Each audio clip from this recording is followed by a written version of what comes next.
आज आपण छोलेची भाजी बनवणार आहोत, पण ढाबा किंवा हॉटेलसारखी पद्धत न वापरता घरगुती पद्धतीने जबरदस्त टेस्टी अशी गावरान पद्धत वापरून आपण ही छोलेची भाजी बनवणार आहोत. ही भाजी बघू शकता, मस्त अशी चमचमीत रस्सेदार झालेली आहे आणि खरंच एकदा या पद्धतीने बनवून पहा.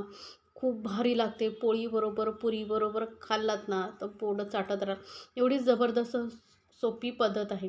ही जर रेसिपी तुम्हाला आवडत असेल तर चॅनलला लाईक्स, कमेंट आणि सबस्क्राईब करायला विसरू नका बरं का. सोबतच बेल आयकॉनवरती नक्की क्लिक करा, म्हणजे काय होईल, माझ्या नवीन रेसिपीची नोटिफिकेशन लगेचच तुमच्यापर्यंत पोहोचू शकते. तर बघू शकता किती मस्त अशी दाटसर रस्सेदार अशी आपली भाजी झालेली आहे. तर एकदा नक्की बनवून पहा आणि तुम्ही ह्या रेसिपी कुठल्या शहरातून पाहताय तेही मला सांगायला विसरू नका बरं का. तर ही भाजी बनवण्यासाठी सर्वात आधी आपल्याला काय करायचं आहे, लागणार आहे तिथे छोले. तर छोले इथे मी 150 ग्राम छोले घेतले होते. ते 7 ते 8 तास भिजत ठेवायचे. छोले चांगले भिजले गेले ना की व्यवस्थित शिजतात. आता तुमच्याकडे वेळ कमी असेल ना तर गरम पाणी घालून चांगलं भिजत ठेवायचे, म्हणजे लवकर भिजले जातात. आता छोले कुकरच्या डब्यामध्ये घेतलेले आहेत आणि व्यवस्थित पुरेल एवढं पाणी घालायचं आहे. आणि आपल्याला कुकरमध्ये याला 7 ते 8 शिट्या करून घ्यायच्या आहेत, म्हणजे छोले छान शिजतात. आता छोले शिजत आहेत तोपर्यंत काय केलेलं आहे, गॅसवरती मी एक अशी जाळी ठेवलेली आहे, त्यावरती छोटा खोबऱ्याचा तुकडा ठेवलेला आहे आणि 2 कांदे असे आपण मध्यम आकाराचे ठेवलेले आहेत. आणि हे कांदे आणि खोबरं आपल्याला भाजून घ्यायचं आहे. तर खोबरं बघा पटकन भाजलं जातं, जास्त वेळ लागत नाही. तर या पद्धतीने गावरान पद्धतीने हे छोले मसाला बनवून बघितलात ना, खरंच जबरदस्त टेस्टी लागतो. एकदम बोटं चाटत राहील एवढी टेस्टी ही भाजी बनते. नेहमी आपण का ढाबा आणि रेस्टॉरंटसारखी बनवायची, आपण घरच्या पद्धतीने बनवलं ना तर वेगळी चव आणि टेस्टी छोले बनवू शकता तुम्ही घरच्या घरी.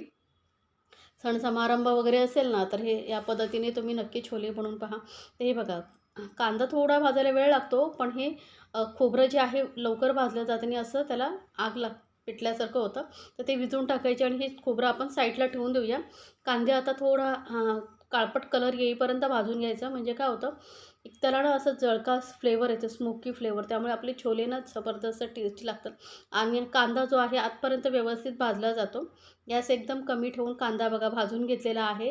वरची साल जळली आहे, म्हणजे कांदा भाजला गेलेला आहे. आता याला पूर्णपणे थंड करून घेते आणि मी याचे छोटे छोटे तुकडे करून घेते. तर बघा पूर्ण थंड झाल्यानंतर ह्या कांदा आणि खोबऱ्याचे मी छोटे छोटे तुकडे करून घेतलेले आहेत. वरचं जे साल तुम्हाला असं दिसेल ना काळपट, ते काढून टाकायचं. आता याला आपण एका मिक्सर जारमध्ये घालून घेऊया आणि हे आपल्याला बारीक वाटायचं आहे. कांदा खोबऱ्याचं वाटण करून हे करू शकता तुम्ही छोलेची भाजी, पण एकदा या पद्धतीने बनवून पहा, खरंच जबरदस्त टेस्टी लागते. आता कांदा आणि खोबरं मिक्सर जारमध्ये घातल्यानंतर यामध्ये आपल्याला अजून साहित्य ॲड करायचं, ते म्हणजे इथे मी 7-8 लसणाच्या पाकळ्या घेतलेल्या आहेत. एक छोटा आल्याचा तुकडा घेतलेला चिरून घ्यायचा आहे आणि त्यानंतर ना जरा एक मोठ्या आकाराचा टोमॅटो मी असा छोट्या फोडी करून घेतलेल्या आहेत, म्हणजे काय होतं, आपल्याला या वाटणाबरोबरच वाटायला सोपं पडतं. आता थोडंसंच पाणी घालायचं आहे, कारण टोमॅटोलाही पाणी सुटतं ना, त्यामुळे जास्त पाणी न घालता एकदम बारीक वाटून घ्यायचं बरं का आपल्याला. तर बघू शकता वाटण आपलं तयार झालेलं आहे, एकदम बारीक वाटलेलं आहे.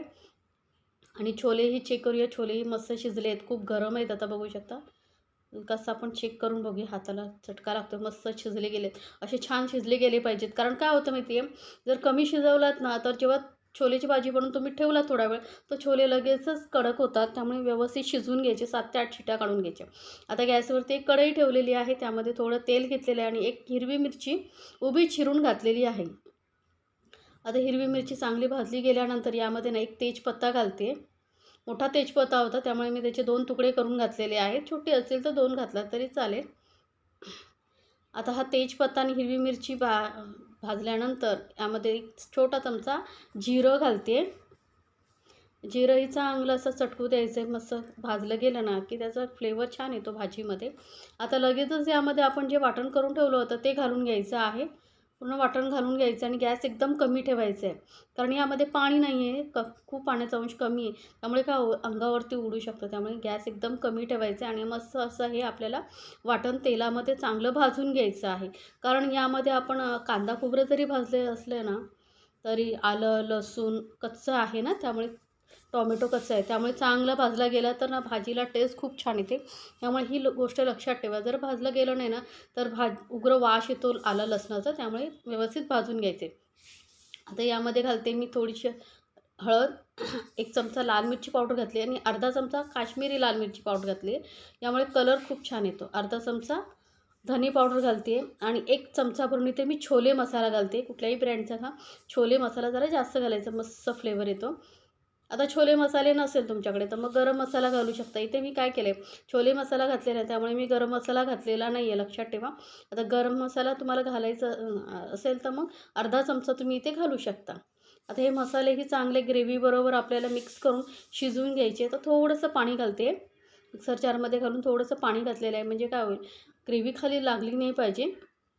कारण ही ग्रेव्ही आपल्याला थोडा वेळ शिजवून घ्यायची आहे, म्हणजे मसाल्यांचा फ्लेवरही छान येईल आणि आपलं जे आलं लसूण वगैरे कच्चेपणा आहे तोही निघून जाईल.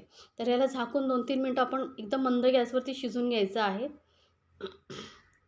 बघू शकता मस्त ग्रेव्ही शिजली गेलेली आहे. वरती मस्त असं तवंगही तेलाचा आलेला आहे. कमी तेलामध्ये ही भाजी होते आणि खरंच जबरदस्त टेस्टी लागते. एकदा या पद्धतीने नक्की बनवून पहा. मस्त व्यवस्थित मिक्स करून घेतल्यानंतर आता लगेचच त्यामध्ये आपल्याला छोले घालून घ्यायचे आहेत. आता छोले शिजवताना ना तुम्हाला ग्रेव्ही किती दाटसर पातळ हवी त्यानुसार तुम्ही पाणी घालू शकता. पण तेव्हाच आपण नंतर घालू शकता. पण काय होतं, छोले शिजवताना घातलं ना की तो छोलेचा फ्लेवर सर्व पाण्यामध्ये उतरतो ना, मग त्यामुळे भाजी अजून टेस्टी लागते. त्यामुळे मी थोडंसं ग्रेव्ही जास्त पाणी ठेवून छोले शिजवून घेते, म्हणजे एक्स्ट्रा वरून पाणी आपल्याला घालायची गरज पडत नाही. आता यामध्ये चवीनुसार घालूया मीठ आणि व्यवस्थित मिक्स करून आपल्याला याला कमीत कमी 7 ते 8 मिनटं शिजू द्यायचं आहे. म्हणजे छोलेमध्ये सर्व जे मसाल्यांचा वगैरे फ्लेवर उतरेल, मिठाचा फ्लेवर उतरेल. त्यामुळे गॅस कमी ठेवायचे आणि मस्त 7 ते 8 मिनटं शिजू देऊया. तर आता चेक करूया आपण. बघा मस्त छोले शिजले गेलेले आहेत. मस्त भाजी आपली तयार झालेली आहे. ग्रेव्हीही मस्त आटलेली आहे. दाटसर अशी ग्रेव्ही तयार झालेली आहे. एकदा या पद्धतीने नक्की बनवून पहा. खाणारे पोटं चाटत राहतील. एवढी जबरदस्त टेस्टी ही छोलेची भाजी बनते. वरून थोडीशी घालूया कोथिंबीर आणि मिक्स करून घेऊया. बघू शकता कलर, बघू शकता किती सुंदर आलेला आहे. तर अशी ही चमचमीत अशी आपली छोलेची भाजी झालेली आहे तयार. तुम्हाला कशी वाटली ही रेसिपी मला सांगायला विसरू नका आणि तुम्ही कुठल्या पद्धतीने बनवता तेही मला सांगायला विसरू नका. आपण नेहमी हे हॉटेल रेस्टॉरंटसारखी का बनवावी, आपल्या पद्धतीने बनवली आणि अशी चमचमीत भाजी झाली तर काय वाईट आहे. तर एकदा नक्की बनवून पहा. खाणारे खातच राहतील आणि तुम्हाला नेहमी बनवण्याची फर्माईश करतील. एवढी जबरदस्त लागते. टिफिनमध्ये देण्यासाठी एक उत्तम पर्याय आहे आणि मुलांना जर तुम्ही टिफिनमधून ही भाजी दिलात ना तर खरंच टिफिन पूर्ण संपून येतील. एवढी जबरदस्त टेस्टी लागते. तर बनवा आणि पूर्ण फॅमिलीसोबत एन्जॉय करा अशी ही जबरदस्त टेस्टी असे छोलेची भाजी.